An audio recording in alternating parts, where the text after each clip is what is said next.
Hello and welcome all of you. So let's start with our daily analysis of the Hindu newspaper dated 15th of May. So on the first page, this news about the Karnataka election we'll be discussing.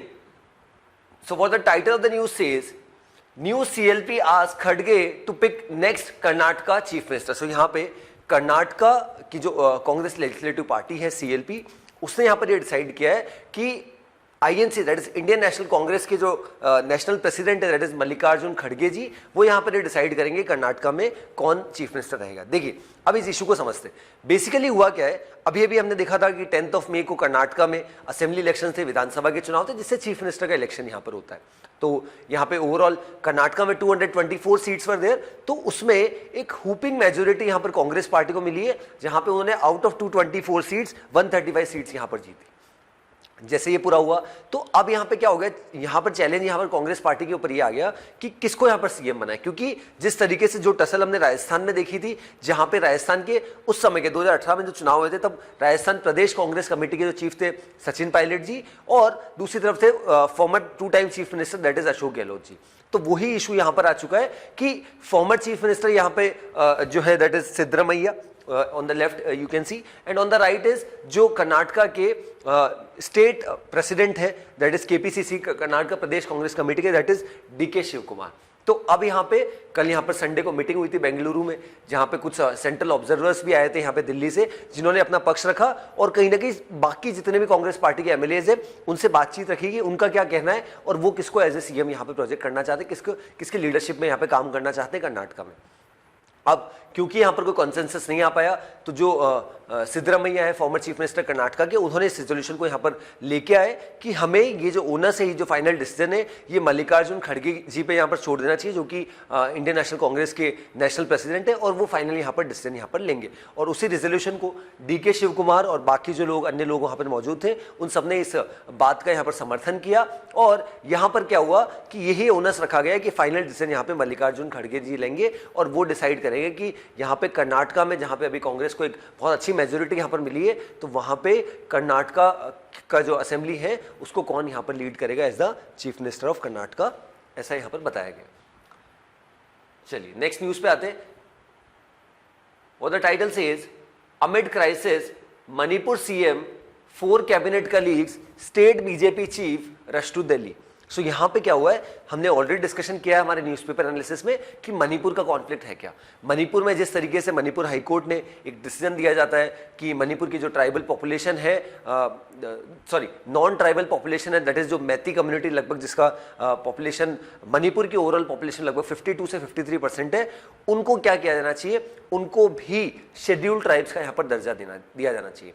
अब जैसे ये decision यहाँ पर आता है, जो मणिपुर की tribal population है उनके द्वारा इसमें प्रोटेस्ट किया जाता है, और सबसे ज़्यादा प्रोटेस्ट हमें 2 जगह दैट इज जो Imphal which is the capital city of Manipur, and second is जो चोरी चांदपुर जो सबसे बड़ा यहाँ पर डिस्ट्रिक्ट है मणिपुर का, वहाँ पे प्रोटेस्ट देखने को मिला। तो जैसे ये प्रोटेस्ट यहाँ पर देखने को मिला, स्टेट गवर्नमेंट ने यहाँ पर इसका संज्ञान लिया और कोशिश करी कि इस इशू को यहाँ पर रिजॉल्व किया जाए। बट क्योंकि यहाँ पर ये इशू इतना बढ़ चुका था और वायलेंट प्रोटेस्ट यहाँ पे दोनों साइड्स की ओर से हो रहे थे, क्लैशेज यहाँ पर हो रहे थे, काफ़ी पब्लिक प्रॉपर्टी को यहाँ पर नुकसान पहुँचाया जा रहा था, तो फाइनली सेंट्रल गवर्नमेंट ने यहाँ पर इन्वोक किया और कहीं ना कहीं article 355 of the Indian constitution को यूज करके सिचुएशन को भी नॉर्मल किया जा रहा है। बट अभी रिसेंटली हमने डिस्कशन किया था, लास्ट हमने सैटरडे का जब न्यूज़पेपर एनालिसिस किया था, कि देयर आर 10 MLA जो कि BJP पार्टी के, जिसमें से 7 BJP के हैं, 2 KPA पार्टी के और एक इंडिपेंडेंट है, जिसने सबने BJP को यहाँ पर समर्थन दे रखा है। वो सब प्रोटेस्ट कर रहे थे कि यहाँ पे एडमिनिस्ट्रेशन में चेंज आना चाहिए ताकि इस इशू को रिजॉल्व किया जाए। अब उनका ये मानना था कि एडमिनिस्ट्रेशन में चेंज मतलब हम ये नहीं बोल रहे कि N Biren Singh who is the chief minister of Manipur उनको चेंज किया जाए, बट क्योंकि यहाँ पर ये इशू है, ये बढ़ता जा रहा है, इसको रोकने के लिए यहाँ पर सेंट्रल गवर्नमेंट को कहीं ना कहीं उसको बताया गया, उनको यहाँ पर इसकी जानकारी दी गई कि एडमिनिस्ट्रेशन में चेंज लाके इस इशू को जल्द से जल्द रिजॉल्व किया जाए। बाकी हम कोई रिटेलिएशन के मूड में नहीं है कि CM को यहाँ पर चेंज किया जाए। जैसे ये पूरा इशू हुआ, अब यहाँ पे क्या हुआ कि मणिपुर के जो चीफ मिनिस्टर है और 4 जो उनके कैबिनेट कलीग्स हैं including the state BJP chief, ये सब दिल्ली गए और ऐसा बताया जा रहा है, हालांकि इसकी ऑफिशियल जानकारी नहीं है कि उनकी किन किन से मुलाकात होगी, बट ऐसा बताया जा रहा है कि उनकी हमारे ऑनरेबल प्राइम मिनिस्टर और जो हमारे होम मिनिस्टर श्री अमित शाह जी, उनसे मुलाकात होगी और अल्टीमेटली ये डिसाइड किया जाएगा कि कैसे ये जो इशू यहाँ पर चल रहा है मणिपुर में, इसको रिजॉल्व किया जाए और आगे क्या फर्दर स्टेप्स लिए जाए ताकि इस तरीके के इशूज यहाँ पर नहीं हो। चलिए आगे बढ़ते हैं। City part we can skip. State news, a lot of political news are there. Chali. So then we'll move to the editorial part. So today we'll be discussing 2 editorials and 1 opinion. So what the title of the first editorial says, the Karnataka's result a blow to the BJP's myth making. So यहाँ पे पूरे editorial में other ने जो recently election हुआ कर्नाटका में और किस तरीके से बीजेपी का जो हिंदुत्व वाला कार्ड है या बीजेपी जिस तरीके से यहाँ पर डबल इंजन की सरकार की यहाँ पर बात करती है उसको यहाँ पे कहीं ना कहीं उसके बारे में पूरा डिटेल्ड एनालिसिस यहाँ पे ऑदर ने किया। ऑदर ने यहाँ पे स्टार्ट इसी तरीके से किया कि कहीं ना कहीं हर जगह हम ये बोल रहे हैं कि एंटी यहाँ पर जो कर्नाटका का जो असेंबली इलेक्शन है यहाँ पे कहीं ना कहीं एंटी इनकम्बेंसी थी। एंटी इनकम्बेंसी का मतलब होता है जब कोई सरकार काफी समय तक एक ही सरकार अगर किसी स्टेट में चुनाव जीतती जाती है तो कहीं ना कहीं लोग उससे उब जाते हैं, परेशान हो जाते हैं, उसे एंटी इनकम्बेंसी यहाँ पर कहा जाता है। तो ऐसा यहाँ पर बताया जा रहा है कि कर्नाटका में जिस तरीके से कांग्रेस पार्टी की यहाँ पर जीत हुई और बीजेपी की हारी, तो उसका सबसे बड़ा कारण यहाँ पर बीजेपी की हार का ये बताया जा रहा है कि वहाँ पे एंटी इनकम्बेंसी हुई। एंटी इनकम्बेंसी जैसा मैंने बताया कि कहीं ना कहीं पीपल वांट्स चेंज, कि इतना समय हो गया इस पॉलिटिकल पार्टी को हमने समय दिया यहाँ पर डेवलपमेंट के लिए, अब हम नई पार्टी को यहाँ पर चूज करना चाहते हैं। बट ऑदर का यहाँ पर ये मानना है कि ऐसा सही नहीं है कि केवल उसी को ही आप एक बेस मान लें कि किस तरीके से एंटी इनकम्बेंसी की वजह से यहाँ पर कांग्रेस पार्टी जीत गई, ऐसा नहीं। सेकेंड, यहाँ पे बात की गई अब पोस्ट येदियुरप्पा इलेक्शन, मतलब पोस्ट येदियुरप्पा मतलब बीएस येदियुरप्पा जो कि फॉर्मर चीफ मिनिस्टर रह चुके हैं बीजेपी पार्टी से यहाँ पर कर्नाटका के। तो क्या हुआ था, लास्ट हमने 2 से 2.5 साल पहले देखा था कि बीएस येदियुरप्पा क्योंकि उनकी एज 75 से ज़्यादा हो गई थी और बीजेपी पार्टी में ऐसा है कि 75 से ज़्यादा अगर आप हैं तो कोई बड़ी पोस्ट में यहाँ पर आप नहीं रह सकते, आप संगठन के लिए काम कर सकते हैं बट आप बड़ी पोस्ट सीएम वगैरह वो आप हेल्ड नहीं कर सकते। तो वैसा ही कुछ यहाँ पे देखने को मिला जब बीएस येदियुरप्पा जी को यहाँ पर सीएम से हटा दिया गया। वो एक पॉपुलर लिंगायत कम्युनिटी से आते हैं जो बहुत ज़्यादा यहाँ पर वोट बैंक यहाँ पर है अपने आप में कर्नाटका में। अब यहाँ पे उसके बाद क्या किया गया बीजेपी पार्टी के द्वारा, बसवराज एस बोमई उनको यहाँ पर चीफ मिनिस्टर बनाया। बट जैसे वो चीफ मिनिस्टर यहाँ पे बने काफ़ी सारी कंट्रोवर्सी यहाँ पर हुई, हमने हिजाब वाली कंट्रोवर्सी देखी और बहुत सारे इश्यूज यहाँ पर देखे और उसको रिजॉल्व करने में कहीं ना कहीं बीएस येदियुरप्पा का कहीं ना कहीं कह सकते हैं ना कि ओवरऑल होल्ड बहुत अच्छा था। बट वो उस चीज़ को यहाँ पर कहीं ना कहीं भुनाने में बसवराज एस बोमई इतने पॉपुलर नहीं थे अमंग पीपल एज वेल, तो वो भी कहीं ना कहीं उनके लिए एक नेगेटिव इंपैक्ट रहा। उसके बाद में भले ही कुछ समय बाद हमने देखा कि बीएस येदियुरप्पा जी ने भी अपनी तरफ से पूरा जोर लगाया, बट फिर भी वैसा यहाँ पर क्योंकि ऐसा बताया जा रहा था कि बीजेपी पार्टी के खिलाफ काफ़ी एंटी इनकम्बेंसी। बट यहाँ पे ऑदर ने कुछ और पॉइंट्स को साइड किया, दैट इज बीजेपी ने पिछले कुछ सालों में लास्ट डिकेड अगर 10 साल की बात करें has relied on 2 such myths. कौन कौन सा? पहला that is Hindutva card and second is कि हम यहाँ पे डबल इंजन की सरकार, दैट मीन्स केंद्र में बीजेपी यहाँ पे भी आप बीजेपी लाएंगे तो डेवलपमेंट अच्छे से होगा। ये मिथ यहाँ पर बीजेपी ने क्रिएट किया, ऐसा ऑदर का यहाँ पर मानना है। और कहीं ना कहीं ऑदर ने ये भी बताया कि कुछ सर्टेन कम्युनिटीज जो पहले दलित की यहाँ पर बात की, ओबीसी जो पहले बीजेपी को यहाँ पर सपोर्ट नहीं करती थी बट पिछले कुछ सालों से कहीं ना कहीं बीजेपी उन वोटर्स को अपने पास लाने में कहीं ना कहीं कामयाब रही। बट ऑदर ने इस चीज को भी हाईलाइट किया कि ये वोट अभी के इलेक्शन में कर्नाटका में बहुत ज्यादा शिफ्ट हुआ है टू कांग्रेस पार्टी, ये यहाँ पे ऑदर ने साइड किया। Then the use of hard and Hindutva top intervention, यहाँ पे ऑदर ने जो सिचुएशन हमने इवन बजरंग दल के ऊपर बैन लगाने की यहाँ पर बात की थी, देन किस तरीके से इवन ऑनरेबल प्राइम मिनिस्टर ने भी उनकी कुछ स्पीच में यहाँ पर जब वो स्टार्ट करते थे तो बजरंग बली की जैसे वो स्टार्ट करते तो वो अपने आप में एक दर्शाता है कि कहीं ना कहीं ये मुद्दे जो है हार्ड हिंदुत्व वाले वो कहीं ना कहीं किस तरीके से पूरे इलेक्शन को कहीं ना कहीं सरफेस यहाँ पर किए थे। देन उसके बाद दूसरे रीजंस की बात करें, जैसे हमने देखा बजरंग बली वाला, हिजाब वाला, आजान वाला, हलाल वाला controversy, then double engine government वो अपने आप में किस तरीके से मिथ रहा, उसको भी ऑदर ने साइड किया कि वो अपने आप में बहुत बड़ा चैलेंज था बीजेपी के लिए। लेकिन ऐसा बताया जा रहा था क्योंकि ये पूरा जो इलेक्शन है बीजेपी ने नरेंद्र मोदी जी के नाम पे लड़ा, यहाँ पे कोई भी सीएम फेस यहाँ पे डिक्लेयर नहीं किया गया था बट स्टिल फिर भी बीजेपी यहाँ पर बहुत ज़्यादा यहाँ पर लगभग 65 सीट्स ही यहाँ पर जीत पाई। देन एक सबसे बड़ा इशू जो कर्नाटका में हम हमेशा देखने को मिलता है दैट इज करप्शन। यहाँ अभी कांग्रेस पार्टी का जीतने का सबसे बड़ा मुद्दा यहाँ पर यह भी था कि उन्होंने लोकल मुद्दों पे यहाँ पर चुनाव लड़ा और जो वहाँ के इश्यूज थे उनको यहाँ पर कहीं ना कहीं केटर किया। जो जिन लोगों को टिकट्स दिए वो अपने आप में बहुत सोच समझ के दिए और एक सबसे बड़ा कारण उन्होंने बार बार इस चीज़ को रिआइट्रेट किया कि करंट बीजेपी गवर्नमेंट जो है वो 40% करप्शन की सरकार है, ये हर चीज़ में 40% करप्शन यहाँ पर करती है। ऐसा यहाँ पे कांग्रेस पार्टी ने एलिगेशन लगाया था और उसी पे पूरा ये इलेक्शन यहाँ पर चला। और यहाँ पे ऑदर ने कुछ सर्वेस को भी साइड किया किस तरीके से यहाँ पर कितने लोग सेटिस्फाइड थे गवर्नमेंट से, नहीं थे, बट अल्टीमेटली यहाँ पर अब स्थिति यहाँ पर ये आ चुकी है कि बीजेपी यहाँ पर हार चुकी है और एकमात्र साउदर्न स्टेट था जहाँ पे बीजेपी का कंट्रोल था, बीजेपी अपनी सरकार चला रही थी, वहाँ से बीजेपी बाहर हो चुकी है और अब यहाँ पे कांग्रेस पार्टी को फिर से यहाँ पर मौका मिला है और अब यहाँ पे the onus lies in the hands of the Congress party, किसको वो सीएम फेस यहाँ पे डिक्लेयर करते हैं और ये सरकार जो उनके जो मुद्दे हैं 5 जो उन्होंने बड़े बड़े वादे किए हैं कि 200 यूनिट इलेक्ट्रिसिटी हम फ्री देंगे, जो 18 से 30 साल के जो यूथ है उनको हर महीने 2-2 हज़ार दिए जाएंगे, वुमेन्स को हर महीने कुछ पैसे दिए जाएंगे। तो इन सब मुद्दों को जैसे उन्होंने अनाउंस किया था कि फर्स्ट कैबिनेट में अनाउंस किया जाएगा, first day of first cabinet, तो वैसा क्या होता है नहीं होता then that will see in coming times. But अभी के लिए यहाँ पे ऑर्डर ने पूरा जो करंट सिचुएशन है यहाँ पर उसको यहाँ पे हाईलाइट किया है। Then second editorial says this strategic economic bloc will only tighten the leash. So यहाँ पे ऑर्डर ने बात की दो एक प्रमुख ऑर्गेनाइजेशन है, दैट इज पहला आरसीईपी जिसकी फुल फॉर्म होती है रीजनल कॉम्प्रिहेंसिव इकोनॉमिक पार्टनरशिप और दूसरा आईपीईएफ। आईपीईएफ का मतलब होता है Indo Pacific economic framework, right. दोनों की यहाँ पर बात की। देखिए एक चीज समझिए, यहाँ पे हमने 2019 में नवंबर 2019 में यहाँ लिखा भी है कि India walked out of RCEP. RCEP की अगर बात करें इसके नेगोशिएशंस काफी पहले से यहाँ पर चल रहे, लगभग 2012-2013 से स्टार्ट हो गए थे, लेकिन इंडिया ने सडनली 2019 में डिसाइड किया कि we are not going to be part of this. क्या रीजन था? इसमें 15 देश थे और सबसे बड़ा रीजन ये था इसमें चाइना भी था। देखिए ऑन वन साइड हम समूचे देश में बात करें कि हमें चाइनीज प्रोडक्ट्स का यूसेज कम करना चाहिए, चाइनीज प्रोडक्ट्स पे यहाँ पर बैन लगाना चाहिए, ये सारी चीजें।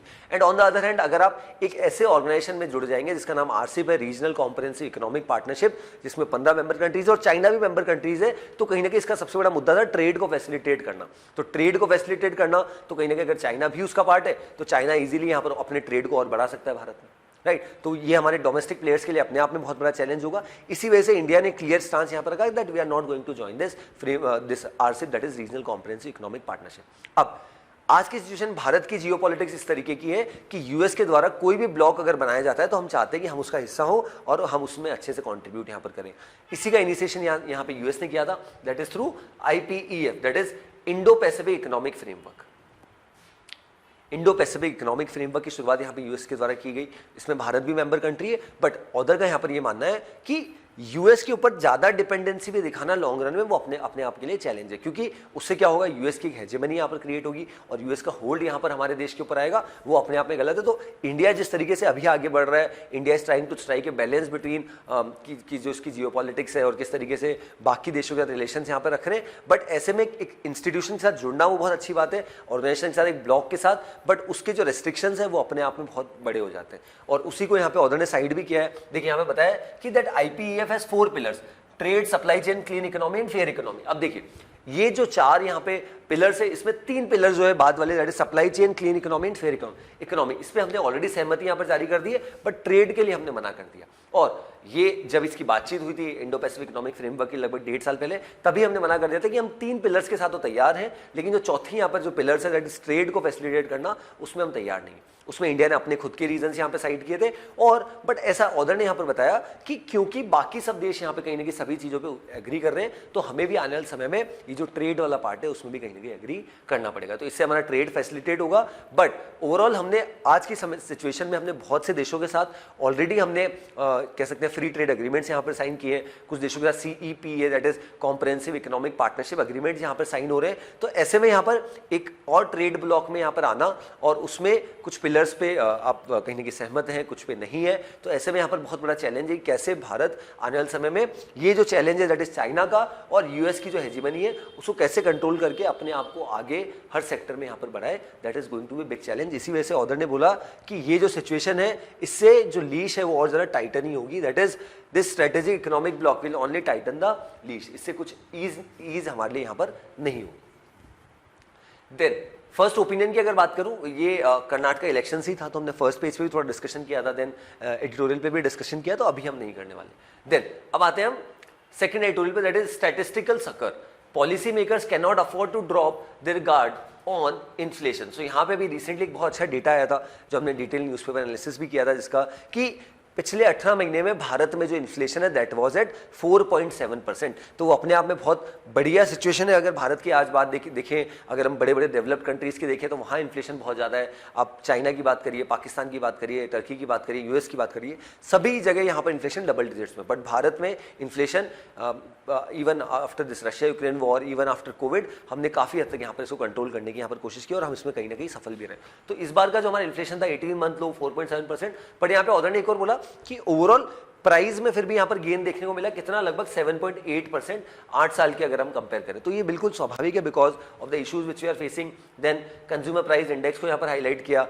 इन्फ्लेशन के बारे में अगर मैं बताऊं तो इन्फ्लेशन इज बेसिकली महंगाई की rise in the price of A commodity. अभी हम आज के न्यूज़पेपर में वर्ल्ड अफेयर्स में जो सेक्शन है हमारा उसमें पढ़ेंगे भी अबाउट टर्की में इलेक्शंस हो रहे हैं। तो टर्की में इलेक्शन में एक सबसे बड़ा मुद्दा रहा कि टर्की में जो इन्फ्लेशन है वो 85% तक पहुंच गया। आप सोचिए 85% इन्फ्लेशन क्या होता है। जब आज मुझे अगर कोई कमोडिटी खरीदनी, उसके मुझे अगर 100 रुपये देने हैं तो उतनी ही क्वांटिटी, अगर 85% इन्फ्लेशन है तो उतनी ही क्वांटिटी मुझे 185 रुपीज़ में मिलेगी। ये सिचुएशन है। अब ऐसे में यहाँ पर ऑर्डर ने बाकी और चीज़ों को भी यहाँ पे साइड किया। तो टर्की की अगर मैं बात कर रहा था तो टर्की में आज की सिचुएशन में इन्फ्लेशन 50% तक है। तो ये सबसे बड़ा रीज़न है कि जिस तरीके से इलेक्शन जो है बहुत कहीं ना कहीं कट थ्रोट वाली सिचुएशन है, बहुत क्लोज यहाँ पर इलेक्शन, यहाँ पर टर्की के प्रेसिडेंशियल इलेक्शन हो रहे हैं। कुछ कमोडिटीज़ की बात की गई, शुगर की यहाँ पर बात की गई, किस तरीके से इन्फ्लेशन यहाँ पर बढ़ रहा है और किस तरीके से जो बेसिक एम्यूनिटीज़ है, बेसिक जैसे कि हमारी रिक्वायरमेंट है, उड़द दाल के स्टॉक, उन सब चीज़ों को भी यहाँ पे ऑर्डर ने हाईलाइट किया। But the crux of the matter is last में आरबीआई की जो मॉनेटरी पॉलिसी कमेटी के जो मेंबर है मिस्टर जयंत वर्मा, उनका भी जो स्टेटमेंट है इन्फ्लेशन को किस तरीके से यहाँ पर देखा जाए तो वो भी कहीं ना कहीं एक चैलेंज है। बट यहाँ पे ऑर्डर का इस पूरे ओपिनियन में अगर क्रक्स देखें तो उनको ऐसा मानना है कि ये एक अच्छी बात है कि हमने इन्फ्लेशन को कहीं ना कहीं कंट्रोल किया, बट जो प्राइसिंग इशू है उसको भी जल्द से जल्द हमें कंट्रोल करने की आवश्यकता है because there are certain commodities जिनमें प्राइस कैपिंग लगाने की आवश्यकता है। अदरवाइज उनमें जो प्राइसिंग है वो बहुत ज़्यादा यहाँ पर बढ़ता जा रहा है। इससे जो आम आदमी है उन पर बहुत ज़्यादा यहाँ पर भार पड़ रहा है, ऐसा ऑर्डर्स का यहाँ पर मानना है। चलिए आगे बढ़ते हैं एक्सप्लेन सेक्शन पे और वहाँ पे मिलेट्स के बारे में पढ़ते हैं थोड़ा सा। That is what the explain title says the nutritional value of millets. Why are millets popular sources of nutrition? What are different parts of a millet kernel? How are nutrients in millets affected by processing and polishing? Can millets thrive in harsh resource poor conditions? यहाँ पे सबसे पहले ये देखिए हमारे exam point of view से एक सबसे इंपॉर्टेंट क्वेश्चन यहाँ पर बन जाता है कि कौन से ऑर्गेनाइजेशन ने ये डिसाइड किया है या डिक्लेयर किया है कि इंटरनेशनल ईयर ऑफ मिलेट्स यहाँ पर 2023 को कहा जाएगा। That 2023 will be international year of millets, that is united nation food and agriculture organization UNFAO।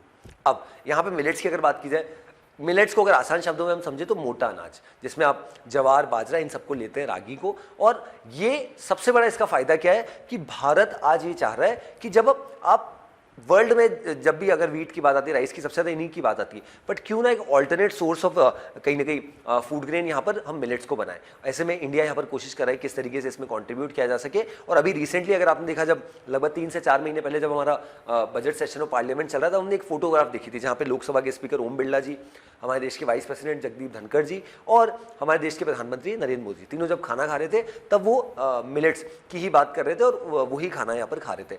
तो that is low on inputs यहाँ पर बताया भी गया और हाई न्यूट्रिशनल डेंसिटी यहाँ पर मिलेट्स की रहती है। तो किस तरीके से ये बहुत इंपॉर्टेंट हो सकता है, किस तरीके से ये हेल्थ के लिए बहुत अच्छा है, किस तरीके से ये ओवरऑल हमारी इकोनॉमी के हिसाब से एक alternate source of food grain और ना केवल हमारी डोमेस्टिक कंजप्शन को यहाँ पर पूरा करे बट इवन इसको एक्सपोर्ट करने में भी हमारा बहुत बड़ा रोल यहाँ पर हो सकता है, ऐसा ऑर्डर ने यहाँ पर बताया। अब इसी के साथ साथ मिलेट्स की अगर मैं बात करूँ, जैसे मैंने आपको बताया क्या होते हैं, किस तरीके से ये कुछ अफ्रीका के पार्ट्स में, एशिया में यहाँ पर ऑलरेडी काफ़ी चर्चित है, प्रचलित है, काफ़ी इनको कंज्यूम किया जाता है, बट फिर भी ये इतने वाइडली रिकॉग्नाइज नहीं है और लोग इनको अभी भी एक बहुत बड़ा सोर्स ऑफ फूड ग्रेन यहाँ पर नहीं मानते। तो ऐसे में अगर हम उसके बारे में सोचते हैं और इसका जो प्रोडक्शन है सरकार कहीं ना कहीं इंसेंटिवाइज करती है या अलग अलग स्कीम्स लाती है जिससे फूड ग्रेन के प्रोडक्शन को यहाँ पर बढ़ाया जा सके, स्पेशली मिलेट्स को, तो that is going to be a good thing with respect to the current situation, ऐसा ऑर्डर ने यहाँ पर बताया।